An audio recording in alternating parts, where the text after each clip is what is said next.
You have once again entered the world of survival horror. Good luck. Hello, my name is Megatron Bison, and welcome back to this Let's Play on Resident Evil. We last left Jill in the guardhouse, and that's where we're going to be exploring today. I'll not be going any further today, because I'm sure the last episode was long enough for you. Anyway, we're only taking the bazooka at the moment, because it's more than adequate to take out the enemies we're going to be facing so far. And we'll go into this first little dormitory room, and we got a zombie, and bam, bazooka. He had no chance. Nor did his mate. But as you can see, the bazooka, it's usually a guaranteed one-hit kill for the zombies. And, yep, again, another section where Chris would need a small key, but Jill could thankfully just pick open any of these drawers. And there's some shotgun shells for us, as well as this red book. Now, what's a red book going to be used for, you're wondering? Well, all will be revealed in time. Jill doesn't seem to think it's a very important book. It doesn't look like it can be opened, so yeah, we're not going to look at that there. And as you can see over here, there's nothing else. The guardhouse is actually one of my favourite areas in Resident Evil, just because I like how spooky the music is and some of the other things in the area. It just seems to be in a real bad state of disrepair in comparison to the mansion. Some sinister stuff's went on. As you can see here, Jill can unplug that there bath, and inside it, what are we going to get? Well, let's see here. We got ourselves the C room key. The C room key we are going to be using later, not immediately though.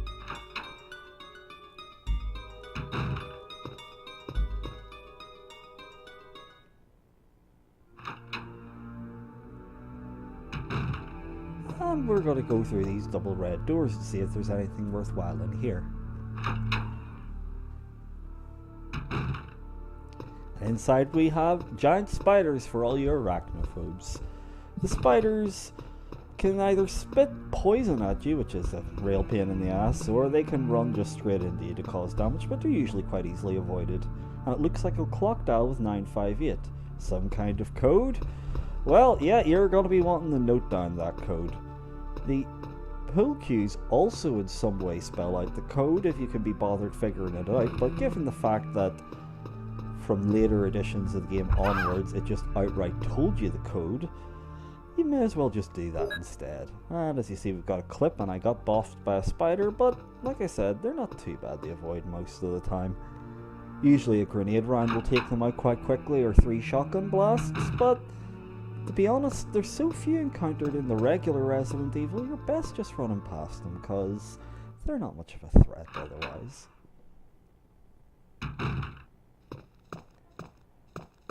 And carrying on in here, as you can see, there's lots of vines growing everywhere.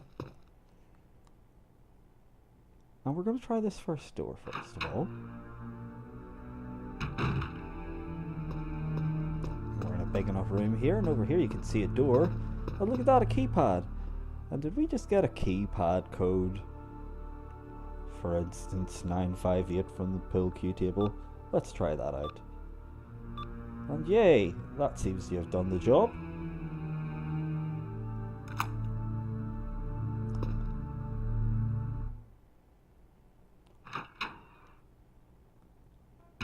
And behind this door, we're in what looks like to be some sort of laboratory or chemical storehouse. And Jill can do basic maths, it seems, or somebody else could. We can also look at a faucet.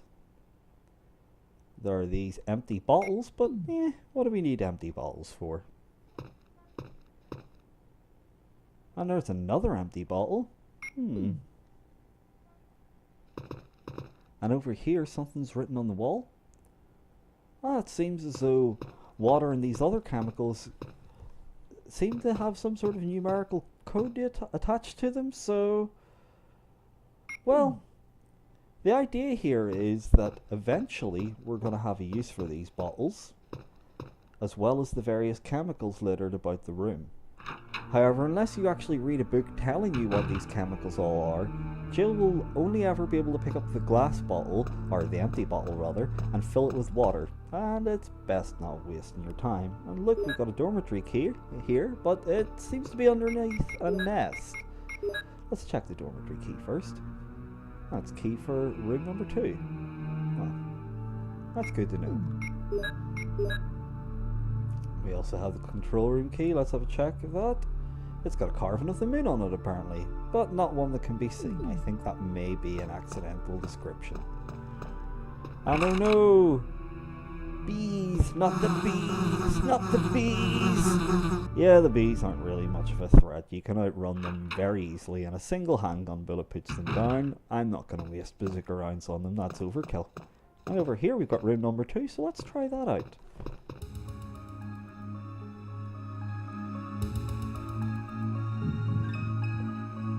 It can't be true. I've been told a different story. But it's not necessary for you to destroy stars.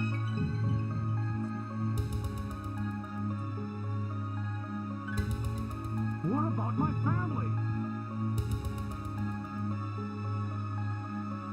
So everything depends on me, huh?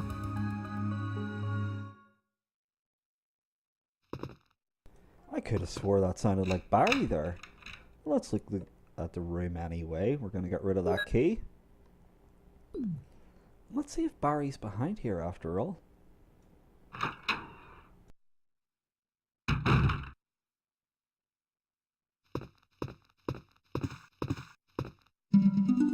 Hi, Jill.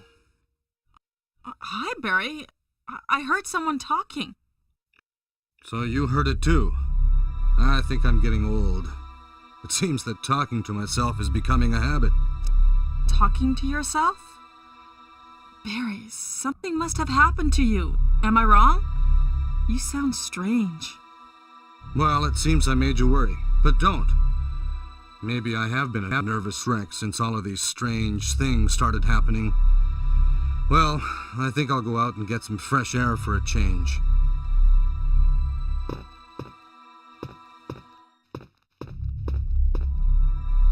I told you, don't worry. I'll just go and get some fresh air and be eaten by a monster.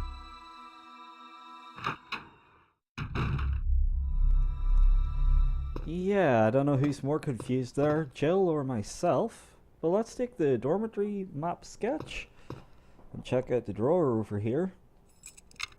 Once again, lockpick coming in very handy, and there's some more shotgun shells. So we've got plenty of those now.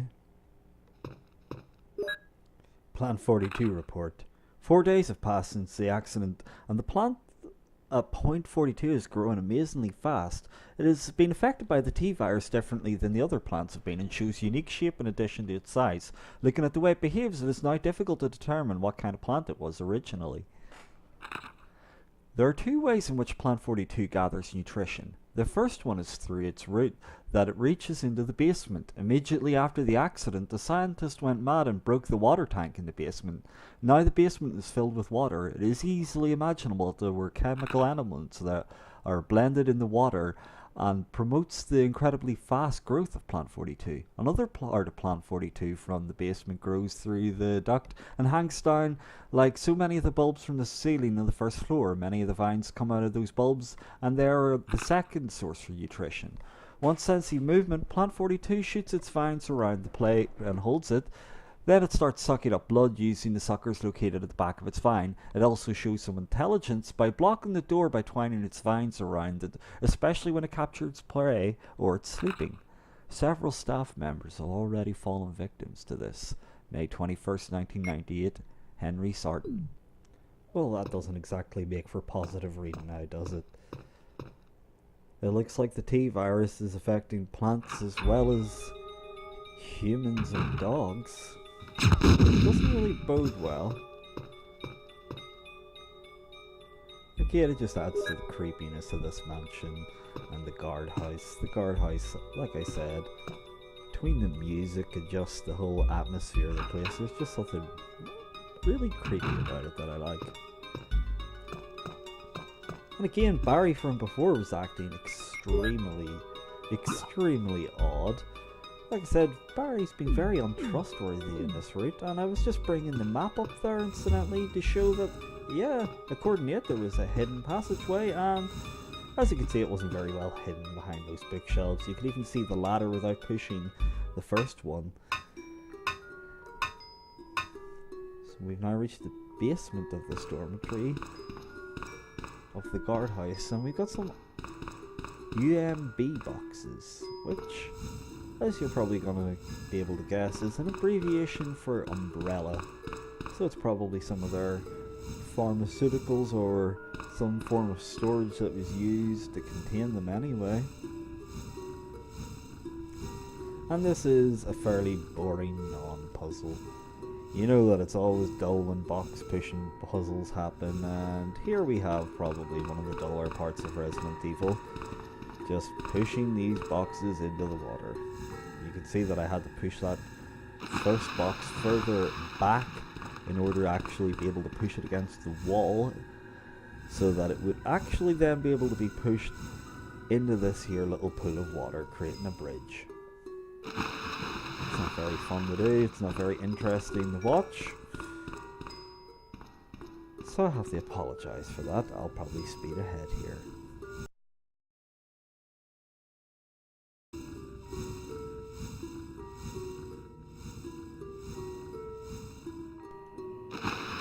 Yeah, thank God for the fast forward button, and if this was Resident Evil 2, I wish I had a fast forward button even more, because if you've ever seen Sherry Birkin trying to climb up a single step and watched her do the same little, oh, I'm so young that my legs fall off, the climbing animation.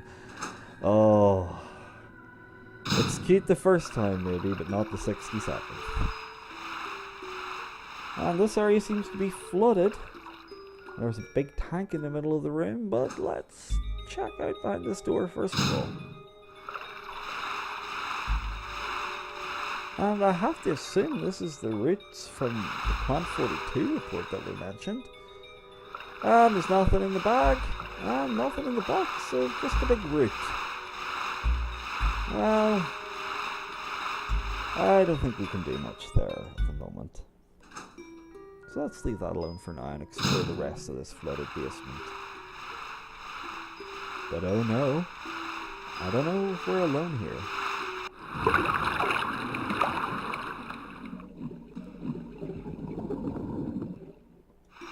You know what? Fuck that, let's get out of here. Let's not fight a giant shark. I'm pretty sure a bazooka could take a shark out, but you know, why push it really? Aiming can be a bit fidgety in Resident Evil at the best of times. This here's got a flashing light on it, so we may as well check that out. And lo and behold, there's a lever to move. And it seems to be drain all water lever. A very handy one to have about in case of flooding. There's a septic tank over there, but it's nothing in it. And there's another flashing light on the wall, so we may as well push that. And yeah, that's the reason why I went into this room first. The other door is locked, and taking the time to examine that might get you bitten by a shark. Now the place is drained though. The shark seems to have gone, and we're going to check out this little storeroom. And we're going to get some handgun ammo here. Probably don't really need to use the handgun ammo again as Jill at this stage, because we've got a lot of other ammo. And here's more shotgun shells, just to make sure the handgun becomes even more relevant. Even if you were killing every single enemy you came across, you'd probably not need that much ammo, unless you were really poor at aiming. And hey, we've got a dormitory key. Might as well check out where that's for. So, it's for room number 3, which was the one that was locked back in the room with the killer bees. So, looks like it's time to do some backtracking. But, as you can hear, there's some sort of flapping sound out here. And there's a big cracked tank, so I have to imagine that's where the sharks were kept at. It looks like they're a little out of their depth. And just to be a dickhead, I blow it up. I'll let the others just die from the lack of being able to breathe. And I've done a big cut there because I was just simply backtracking here with no further enemies, and I used the O3 key. This key's useless now, so yeah, may as well get rid of it.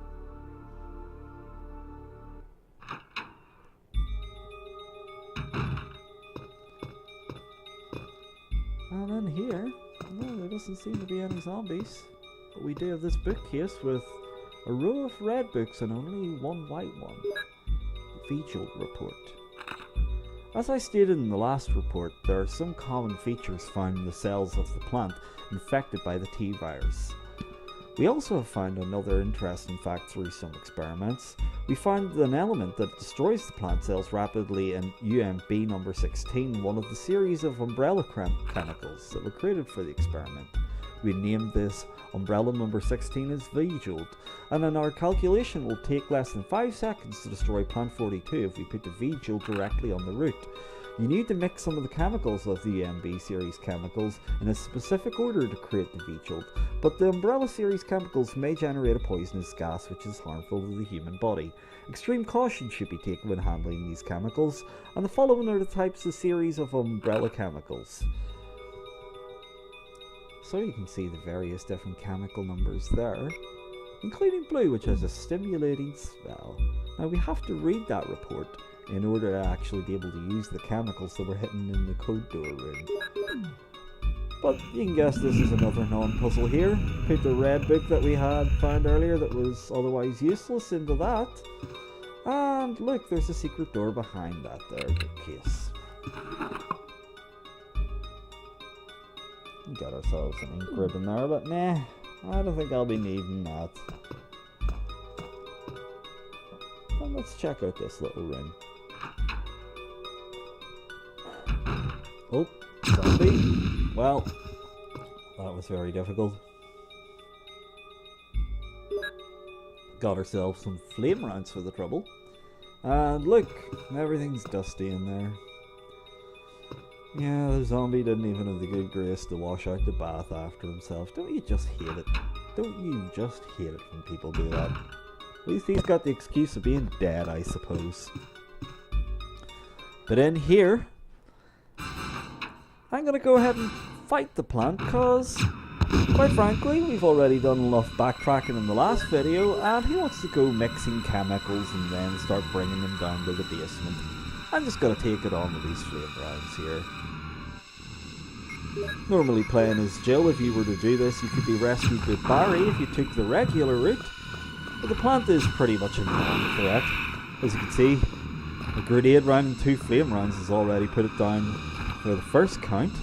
And this is where Barry would normally rescue you if you were playing the regular route.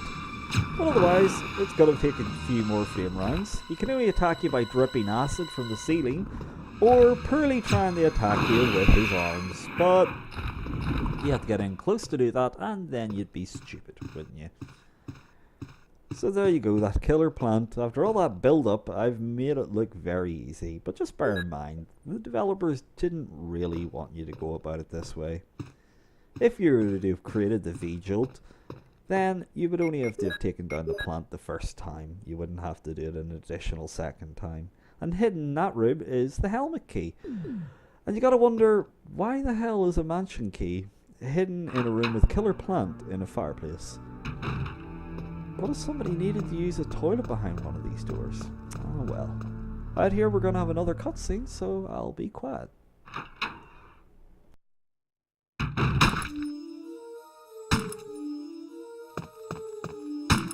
Wesker! Jill, so you're safe. That's what I was going to say. Where on earth have you been? You disappeared from the hall all of a sudden. I'm sorry, but I have my reasons. Perhaps you guys have met them? It was all I could do to protect myself against those strange creatures. Is that right? Anyway, it's good to see you're safe. I met Barry too a while ago. I think there's something wrong with him. Yes, I agree with you. Sure was strange, wasn't he? He looked so tired. Well, maybe it's quite natural under these circumstances. Jill, Our first priority is to get out of here. Yes, you're right. Now, there are a lot of rooms in that mansion that we can't get into because they're locked up. I have been looking around for clues. Okay, I'll go to the other house and see if I can find any clues. Will you do that? I'm counting on you.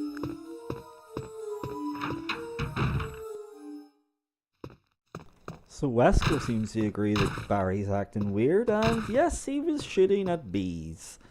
Wesker was getting troubled by bees.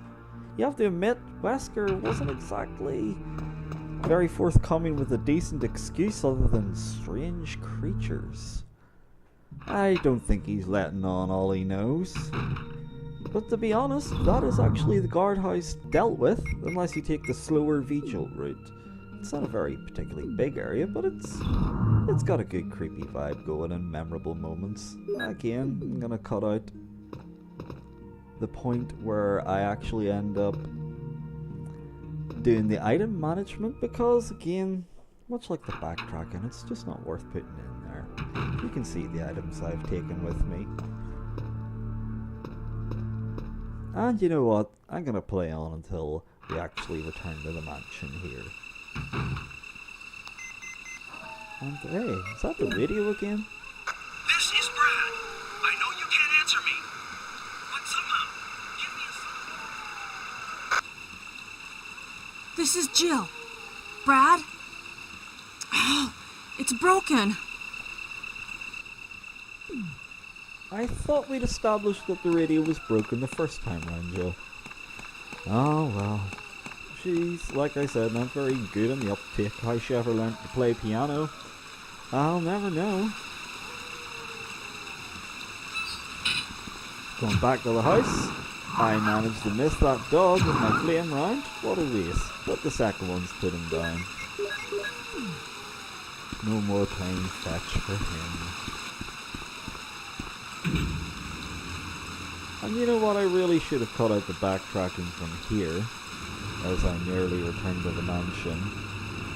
But I suppose it gives me an opportunity to show off the deadly snakes once again. Oh no! They're too fast! It's unreasonable. How do they expect us to get past this enemy? Yeah.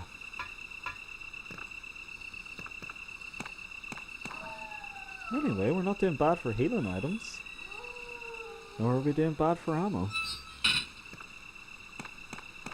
And this key will only seem to open about 3 doors or so. So surely there isn't that much left of the mansion. There must be something really important back here. And there's the room where we got the crank.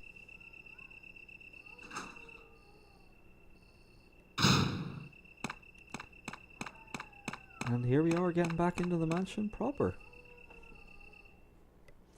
You know what, we've killed out most of the zombies here, so there should be a walk in the park.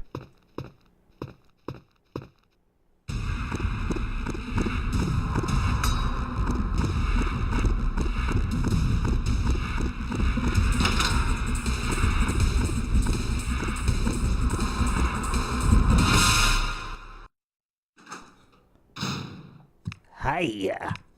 Yes, welcome the Hunter. The Hunters are the new enemy for returning to the mansion, and the Hunters are such dickheads that they get their own special cutscenes. They can kill you with a single jumping swipe, should the mood take them. Otherwise, they're very nimble and still take at least 3 shotgun blasts to put down. Usually a single acid round will do the job. But hey, behind this helmet key door we find ourselves some magnum rounds. But we don't have a magnum. Oh well. What else have we got here? We've got the Doom Book. What the hell's a Doom Book? Let's check that out. Eagle of the East, Wolf of the West. Nothing important it claims. But we could actually open it up if we examine it in the middle, and inside, look, somebody's hidden a book. Or sorry, somebody's hidden a medal in the book. Duh. So it's the medal from the first Doom Book, the Eagle medal. Yeah, I don't think we've seen anywhere where we needed to use this, so I think we'll be dropping that off fairly soon. And you know what? I'm already getting a little tense because I know there's a hunter ahead. The sound of that footstep can be enough to make most Resident Evil players' backs start to straighten up a bit in fear. I pitched some bullets in the back room, using in case of trouble. Barry. Very considerate of Barry. And you got a nice look at that hunter without any arms there. But I think this is where I'll be leaving things today. I'm going to pick up these goodies from Barry. He said he had left us ammo, but in fact ammo means first aid spray, shotgun rounds, and acid rounds. Well, you know what? That's not bad, Barry. Thank you very much for your gifts. I suppose he still has his Colt, so he'll be happy. I'll cut out the inventory management, and yeah, hopefully see you again for part 3 of Resident Evil, where we'll continue to explore the mansion. I've been Megatron Bison, and I hope you've enjoyed watching the Let's Play. Thank you very much for watching.